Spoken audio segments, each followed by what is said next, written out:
Primeramente, muchas gracias a todos los residentes que salieron a votar. Gracias a todos que me apoyaron con sus votos y por confiar en mí para que pueda entrar con los votos de los residentes de Bell a concejal y ser un concejal transparente, honesto y para trabajar duro aquí para la comunidad como se debe hacer. Ya están mirando que los residentes de Bell ven lo que están haciendo todos ustedes aquí en el concejal y no estamos de acuerdo. Cuando yo era voluntario aquí en Bell para básquetbol, cuando teníamos béisbol, soccer, y le preguntaba al alcalde, a los concejales, que por qué no tenemos deporte como antes, y me salían con mentiras como que Bell nunca ha tenido muchos deportes y que Bell siempre ha batallado para deportes, como mi favorita. Bell es una ciudad pobre, no tenemos presupuesto alto como ciudades ricas. Nos acabamos de enterar Ali, de que intentas aprobar el nuevo budget para el nuevo año, y eso no es justo porque no nos informaron a la comunidad, sino pues muchos más estuvieran aquí. Por favor, mueva la junta del budget hasta después que me meta al concejal, que me haga yo pues sworn in. Tenemos años sabiendo que no son un concejal transparente. Otra vez, gracias a todos los que votaron. Este es un paso de muchos que vamos a seguir ganando. Gracias a todos por confiar en mí. Gracias a todos por apoyarme, repartir mis tarjetas para ayudarme para el concejal y comenzar a servirle a la ciudad de Bell de una manera transparente. Mi campaña no tuvo mucho dinero, pero lo que sí tuvo es mucho más importante. Y eso es el apoyo de nuestra comunidad de Bell, de donde somos fuertes, unidos. Muchas gracias a todos ustedes. Muchas gracias. Okay, muchas gracias.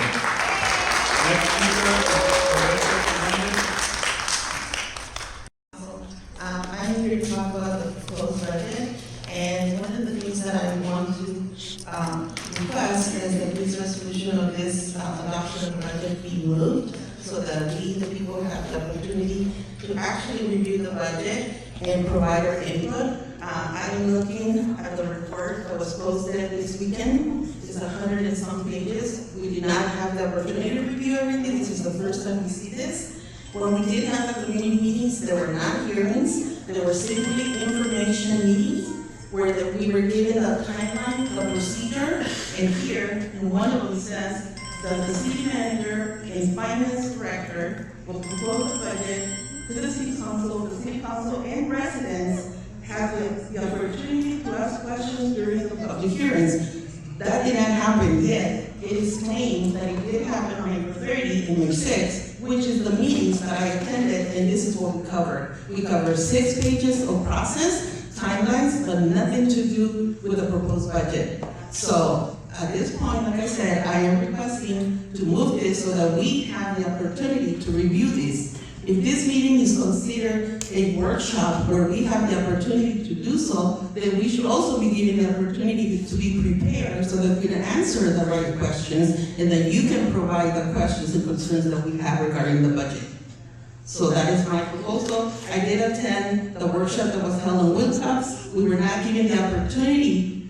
We were given the opportunity to be there, but we did not have the opportunity to ask any questions, because that meeting was advertised as an open session from 9 to 10. However, it was always a workshop that was supposed to be run from 9 to 4. And we were there until 3:30. There was plenty of time for questions.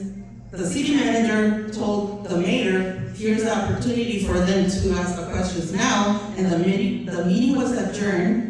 They returned just to take the picture, and we were not given the opportunity because we didn't sign up. How come we sign up to do comments when we didn't know the agenda? We didn't know that it was going to be an 8-hour meeting. So again, if we're talking transparency, if we're talking accountability, if we want communication with the residents and inputs from the residents, then we need to be given the opportunity to do so. Thank you.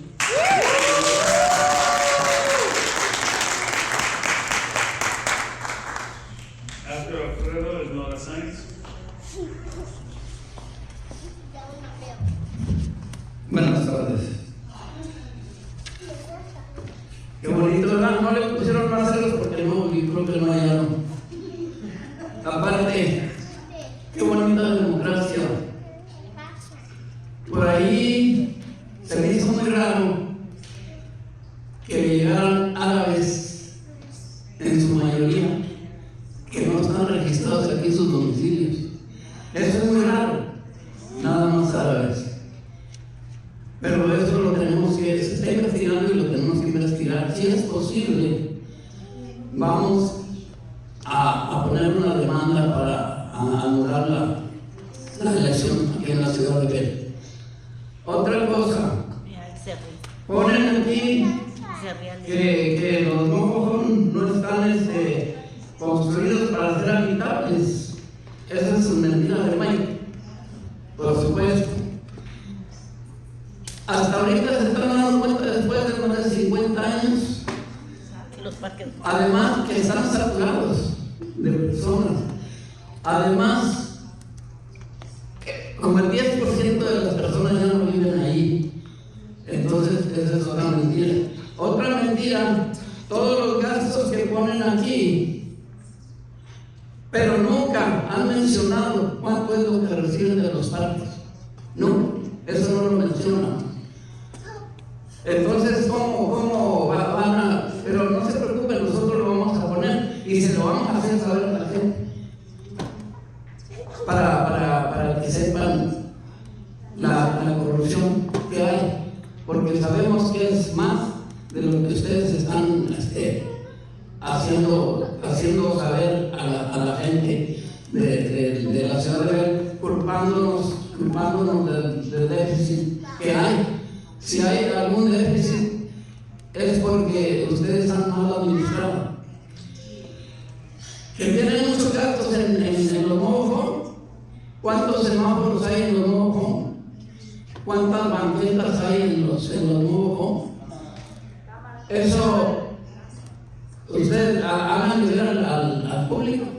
¿Cuántos semáforos son los que tienen que reparar? El drenaje. Cada cuando tienen gastos en el drenaje, en la electricidad. Entonces, ustedes nada más hacen sus números a su conveniencia, pero no hacen nada que sea sustentable. Y nunca lo van a sustentar porque ustedes están mintiendo. Son muy mentirosos y muy irresponsables. Gracias.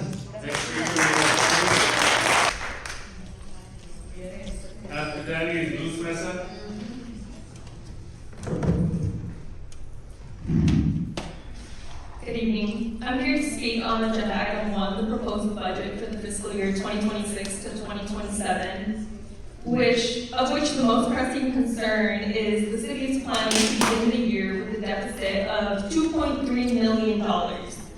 The priorities of this budget are listed on page 2 of the report as follows: economic development, fiscal sustainability, public infrastructure, city facilities, improvements and investments into the city's information technology and enterprise systems improvement. Nowhere on this list do we see public programming, improvements to residences, or any tenant prioritization. In fact, over the last 2 years, there have been several cuts to staffing, programs, and services. Recently, the city has been investing into surveillance technology citywide. We've seen SWAT cameras surface in public spaces like on the corner of Atlantic and Florence. Cameras have been mounted on both sides of the street outside the Florence Village Mobile Home Park, and probably many more. Why does the city prioritize surveillance of its residents over investments in their housing and well-being? The organizational structure of the city maintains that the city residents are at the top of the chart, and the city council sits in the second position, meaning that this city council works for the residents. The funds the city manages come from the residents and community members who contribute their taxes, which is the primary avenue for revenue in the city. Rent money, spending within the city limits. Meeting the demands of the residents is not optional. It is your civil duty and obligation to serve the residents. And I'm frankly not sure which community you're referring to in your report when, actually this is Michael, when you say that the community was considered in the input, preparation, and development of the budget. Furthermore, it is misleading that it is stated in this report that in the budget for the fiscal year 25 to 26, the budget was structurally balanced, when in reality revenue was $21,336,291, and the expenses were $21,801,127 in the same year, which shows a deficit of $464,836. It is disturbing the strategy that the council, city manager, and friends are taking against the residents of this city. You have all decided to skirt accountability and scapegoat the residents of the mobile home parks for your mismanagement of funds. In the primary expenses listed on the budget proposed, nowhere did we see mobile home park costs. The primary expenses are as follows. MOU changes, health and benefit increases, PERS Thank you for your increases. comment. Next speaker is Luz Mesa.